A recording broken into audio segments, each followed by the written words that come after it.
Du hast been in Deutschland. Ja. Ja. Ich habe gelesen einen article in Sounds. Oh yeah. You know Sounds magazine? I do, yeah. Yeah, they had probably done several articles on you. A couple. The past couple European sounds, not the English ones, or The one from Germany. that's Hamburg? right. Yeah. They also, there's the sounds in England as well. Right. Yeah, they've done a few bits. Yeah. Germany is one of our old stomping grounds, you know.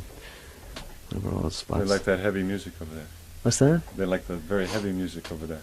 Yeah, they got a strong feeling for the blues things as well, and they're loyal to anybody who did the club scene there, and sort of in the '60s, and you know, we started. I don't know, 65 I went over, and 66 as well, and then right through the taste days we went over to Hamburg and all the other cities. So they got, you know, they stick by us within reason, providing you're producing the music, you know. So we were there. We'll see, the springtime we were there, and we'll be going back again. A couple of days of Christmas time, around Christmas. How do you like playing over there? So, oh, it's fine. It's great. Audiences are receptive. Very, very good. Yeah. Audiences don't really vary that much anywhere in the world. They've got, you know, if you're lucky, but you know they've their own characteristics and things. You know, like a slow hand clap in Denmark means you're going down great. Like whereas a slow hand clap here is death. You know, little things like that. And then in Japan they're very, very polite during the numbers, and at the end they let loose. You know. You've been to Japan? Yeah, we've been there twice. Yeah, Japan. We were in Australia and New Zealand this year too for the first time. So we're globe-trotting. How long have you been working musician? What do we see? About 8 years roughly, but I've been playing sort of as a semi-professional since I was, I don't know, must be 12, 13 years. Yeah. I started playing like when I was 9, so I was... Picked up a guitar? Yeah, and I was doing sort of talent contests and sort of scout concerts and every kind of thing at the age of 10. I was playing in electric groups at the age of 12, and I was playing in a dance band at the age of 15. So I don't know, I used to dodge a lot of school, and so I was doing like playing with professional bands as well. You know, they wouldn't be working, but I'd still be going to school and getting 3-week boats of flu and things like that. But how did you pick up the guitar? I mean, what made you start playing the guitar? I don't know, as far back, even since I was 5 or 6, I was just the look of the guitar or something. I saw photographs of Roy Rogers, and I heard Lonnie Donegan. He was a skiffle artist back in Europe, and Presley, all the obvious people. But Lonnie Donegan mainly because he used to do Woody Guthrie stuff and Lead Belly songs, and you know, it was very rhythmic and acoustic and all that. But then I went over to the Buddy Holly type guitar and Eddie Cochran, and but I mean, as far back as I can go, I suppose at the age of 6 or 7, you know, once I knew what a guitar was and everything else, I just wanted to play it, you know. So, for better or for worse. Who were the guitarists that you were listening to when you started playing? The people I just mentioned, Eddie Cochran, Chuck Berry, mainly the rock people. That I hadn't heard the blues people till later, sort of the Jimmy Reeds and the Tommy Tuckers and then the Muddy Waters and so on. But they were the main. Buddy Holly, Chuck Berry, but most kids over there, they were the first two guitarists that you could sort of attempt to play like, you know. And but then sort of through the 60s, then you get your hands on various records, and which weren't too easy to get in Ireland. You know, you'd only get them if you were either on tour, passing through London, or if you're in Germany, and even then you mightn't be able to afford them, you know. But the radio was pretty good in Ireland, you know. They used to play a lot of lots of B-sides and odd things, you know. So what kind of radio do you have in Ireland? Is that BBC? Well, you can get BBC or Luxembourg, but they have their own national station, Radio Éireann, or RTE they call it, and that's it's hard to explain. They've got everything. Live plays, which is, I think, the past over here. Sports, quiz programs, pop programs, bit of jazz, a lot of classical Irish traditional music. A real mix and gather 'em. And they have a couple of pop programs that are, so they've got sponsors for them, but it's mainly just playing national station, you know. But everyone listens to that, and BBC, and the pirate stations when they were going, Caroline, and did you hear about those? Yeah. Caroline last time. So, but most of the sort of rock and pop music that they play on BBC would end up in Ireland. But being slightly looser in format, they'd squeeze in a couple of Fats Domino tracks at the drop of a hat, you know, and they were all rock and roll fans there, you know. At least the young guys, anyway, were picking and choosing the music. What was the first band you got together that you were able to play what you really wanted to? Let me see. Well, I had a three-piece for a couple of weeks in Germany. They were sort of the tail end of the show band. The show band split up. There was a band called the Impact Show Band. That was a dance band. We used to do everything from country and western to rock and roll to every kind of thing. So I did that between the ages of 15 and 17, and then I got fed up because just when you'd be enjoying the set, you'd have to change the style to suit the dancers and all this. So I had a three-piece for a couple of weeks. That was about the first chance I had really to stretch out and do it. You know, it was mainly Chuck Berry type material we were doing then, at 65, which suited Hamburg, of course. So the group didn't have a name. There was a band booked in a club in Hamburg called the Fender Men, and they didn't turn up, so we turned up for the gig. So we had to sort of pretend we were called the Fender Men, but we weren't. It was another group, and we were supposed to be a four-piece.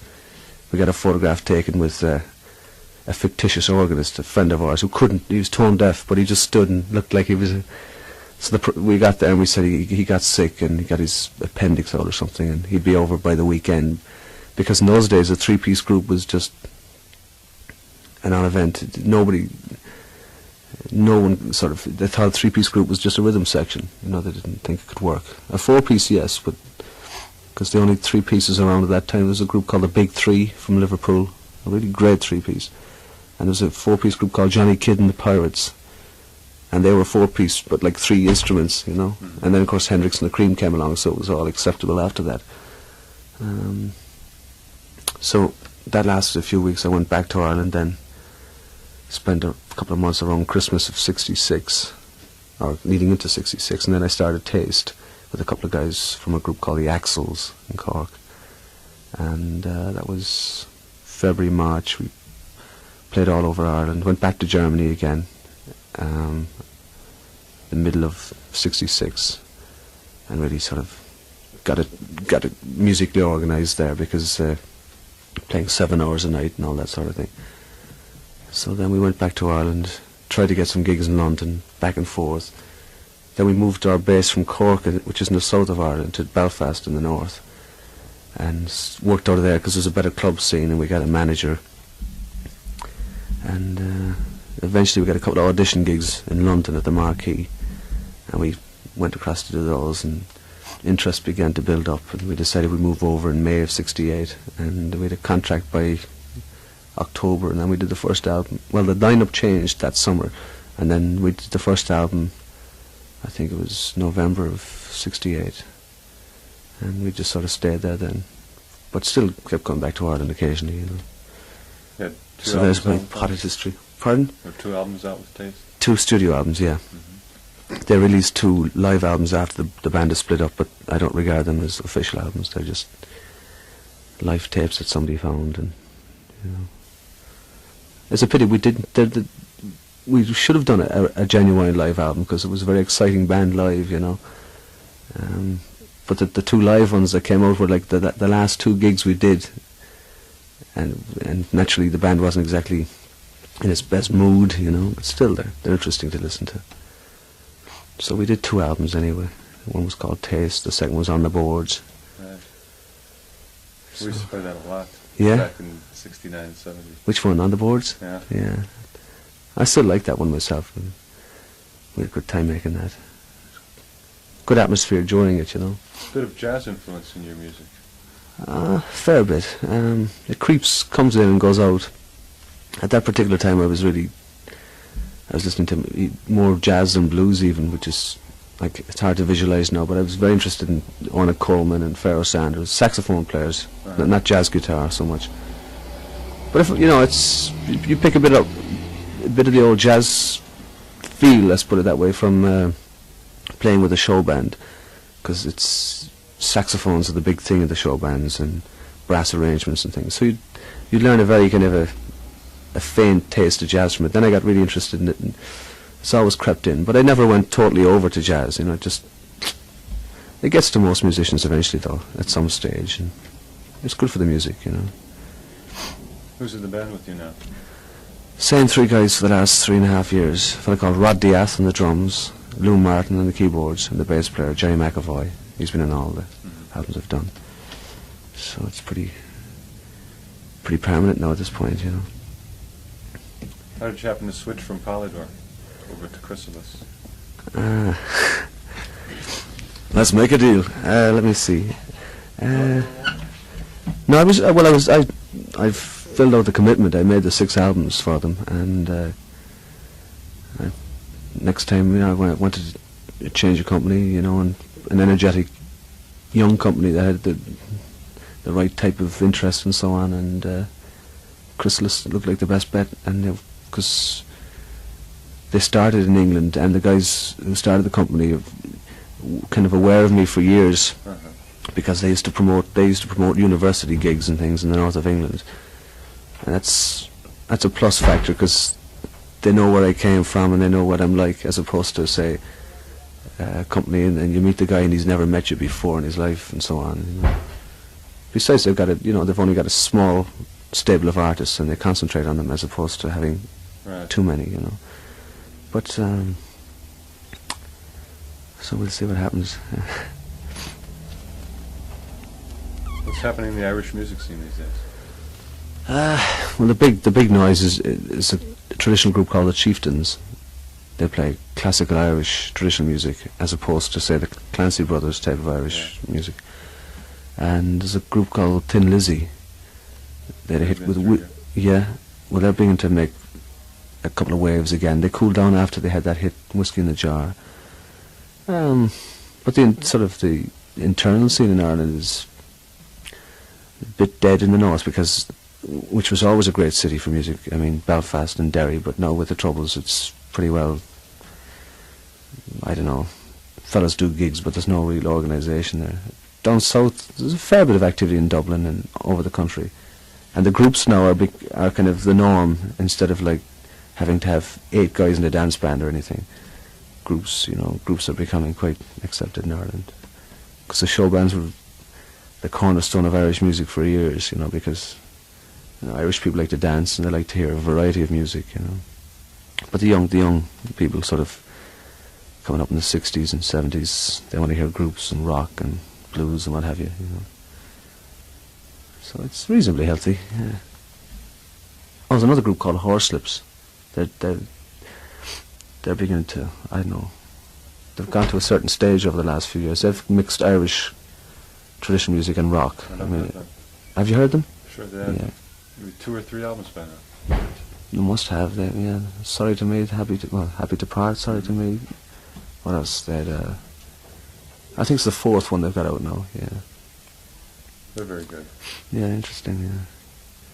There's plenty happening. I mean, and it's also possible for a group to live in Ireland now, record in Dublin, base themselves out of there, which you couldn't do before, because you couldn't get enough work all year round as a group. But ultimately, you got to go to London, which is the music centre, I mean, of that part of the world, you know, which is kind of hard for Irish people, but nevertheless. So there. Did you ever study the blues? Study it? Yeah.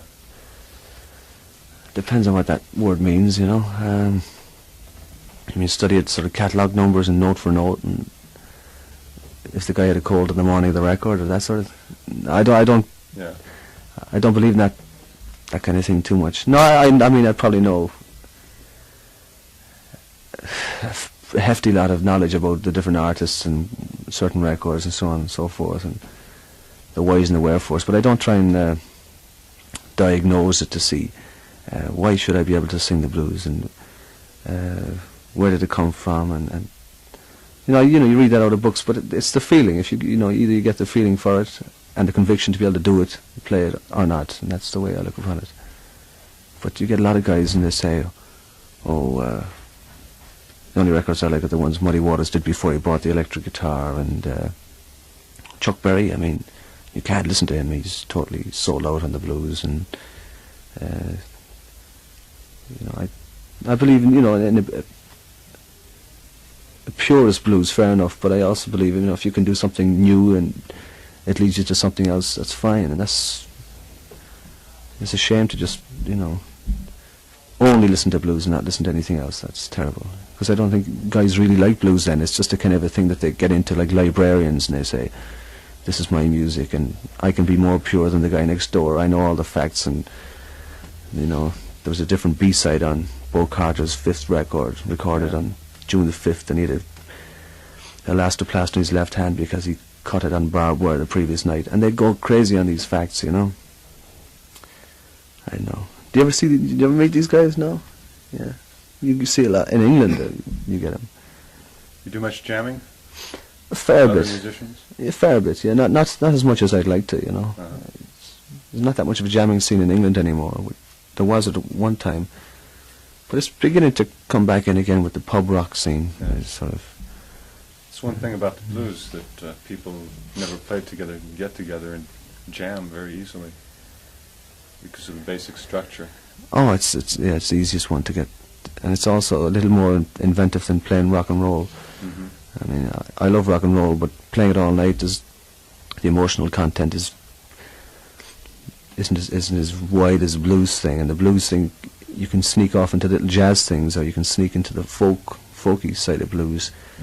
Or what I love doing now is using sort of Celtic tunings and doing blues on that with Celtic tunes. That can be kind of interesting, How much time do you spend between electric and acoustic?